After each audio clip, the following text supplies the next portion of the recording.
حالانکہ کچھ سینئر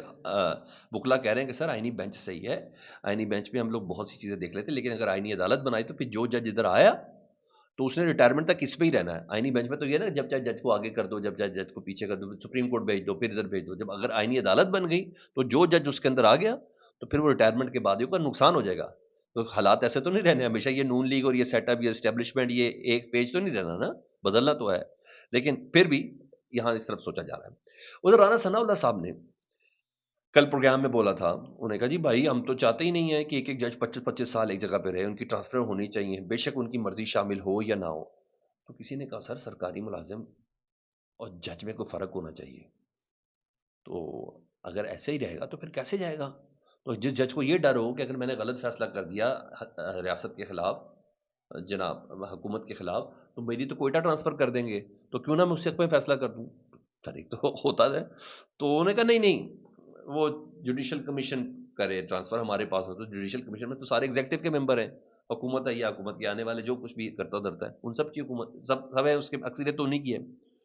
تو جسٹس شاہ جمیل صاحب جنہوں نے احتجاجاً ایگزیکٹو کی مداخلت کے اوپر احتجاجاً جنہوں نے استعفیٰ دیا تھا لاہور ہائی کورٹ سے، وہ کہتے ہیں رانا صاحب سرکاری ملازم اور ہائی کورٹ کے جج میں فرق کو آئینی طور پر ختم کرنے جا رہے ہیں، یعنی جج اور سرکاری ملازم کے فرق کو آئینی طور پر ختم کرنے جا رہے ہیں۔ آپ جوڈیشل کمیشن میں اکثریت ایگزیکٹو کی ہے، آپ کی حکومت اور آپ کی پسند کی اسٹیبلشمنٹ ہمیشہ نہیں رہنے والی،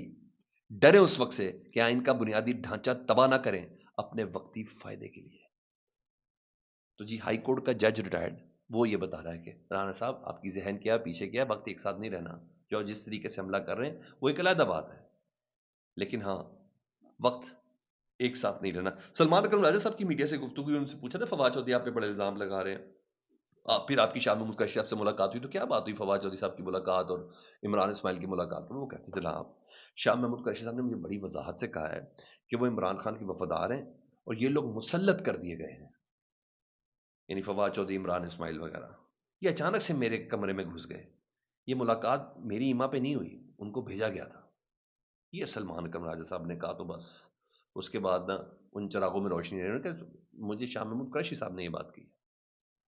اور شاہ محمود قریشی جس بندے سے ملاقات ہے وہی سب کچھ ہو رہا تھا۔ اب آؤں ذرا دوبارہ جی، ادھر عمران ریاض خان صاحب نے بڑی بات کی، مجھے لگا کہ جیسے تھوڑا سا کلوز ہے معاملہ میری انڈرسٹینڈنگ کے حساب سے۔ وہ کہتے ہیں پیپلز پارٹی کا سارا ڈرامہ ایکسپوز ہو گیا، پیپلز پارٹی 27ویں آئینی ترمیم کی اسٹیبلشمنٹ کو جو چاہے وہ سب کرے گی، 18ویں ترمیم پہلے سے طے شدہ ایک آدھ مطالبہ منوائے گی اور شور شرابہ کریں گے، دیکھیں جی بلاول نے 18ویں ترمیم بچا لی، یہ ایک پلان ڈرامہ۔ میں بھی آپ کو 2 دن سے کہہ رہا ہوں کہ کچھ بھی نہیں ہونا 18ویں ترمیم کو،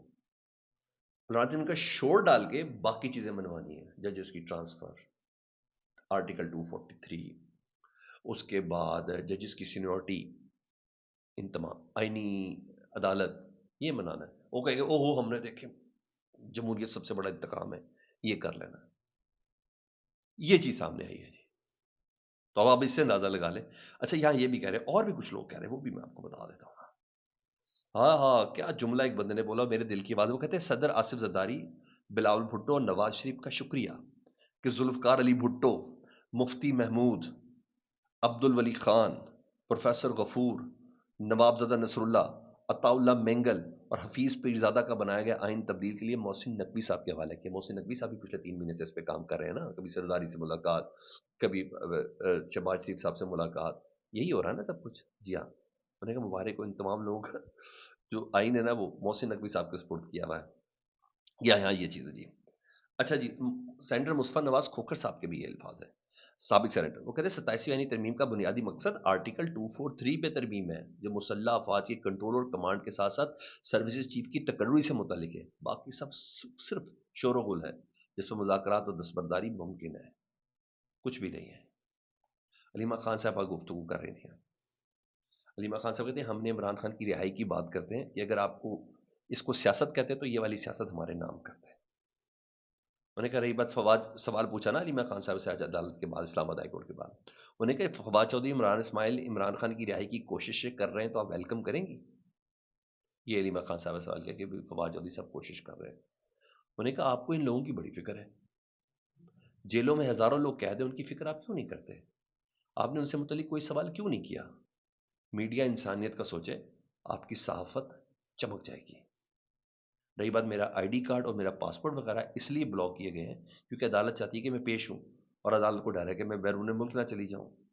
رہی بات سہیل آفریدی کا پیغام پہنچنے کی، تو انہوں نے کہا عمران خان نے سہیل آفریدی کے لیے جو پیغام دیا تھا وہ ان تک پہنچ چکا ہے،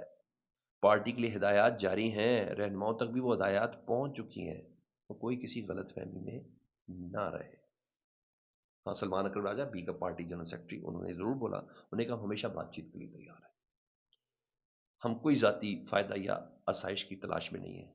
عدالتوں کو آزاد کرو، جمہوریت کو بحال کرو، اگر ان چیزوں پہ پیش رفت ہوتی ہے تو ہم بات چیت کے لیے مکمل طور پر تیار ہیں۔ اچھا، بہرحال اللہ کرے بات چیت ہو، کبھی نہ کبھی تو ہوگی، وقت تو ایک ساتھ رہنا نہیں ہے، یہ سیٹ اپ جیسے کتنی رہیں گے، تمام افسران کی، اداروں کے سربراہان کی سوچ ایک جیسی تو نہیں ہوتی، وقت کے ساتھ بدلتی رہتی، وقت کے ساتھ بدلتی۔ ہاں، آج عظمہ بخاری صاحبہ نے ڈیفیمیشن کوڈز کے حوالے سے بتایا کہ ڈیفیمیشن کوڈ بن گئی ہے، اور پہلا کیس میں ہی کرنے جا رہی ہوں مریم نواز صاحبہ کے کہنے پر، اور جیو کے احمد فراز، انہوں نے آزاد سید کے ایک بلاگ میں کہا تھا کہ حمزہ شہباز نے مریم نواز کو فون کیا تھا وہ تیفی بٹ والے معاملے پر، تو انہوں نے کہا اپنے تایا سے پوچھ لیں، تو انہوں نے کہا حمزہ شہباز نے مریم نواز کو فون کیا تھا، احمد فراز کہیں حشرات الارض کی شکل میں چھت پہ موجود تھا جو ان کو سب پتا ہے، بھی ویڈیوز تو آپ جاری کرتی ہیں، آڈیوز تو آپ جاری کرتے ہیں، تو آپ کیا فون کے اندر موجود ہوتی ہیں؟ اور وہ جو ویڈیوز آتی ہیں، مبینہ آڈیو آتی ہیں ڈارک ویب کے تھرو، جس سے متعلق اعلان کیا جاتا ہے کہ وہ سب آپ کے پاس ہے، حشرات الارض نہیں ہوتے، جہاں سے وہ آتی ہے نا وہاں سے اس کال کا بھی پتہ چل جائے گا، ذرا نوٹ کریں۔ فیڈ بیک سے متعلق ضرور آگاہ کریں، اپنا بہت زیادہ خیال رکھیں، اللہم صلی علی محمد و آل محمد۔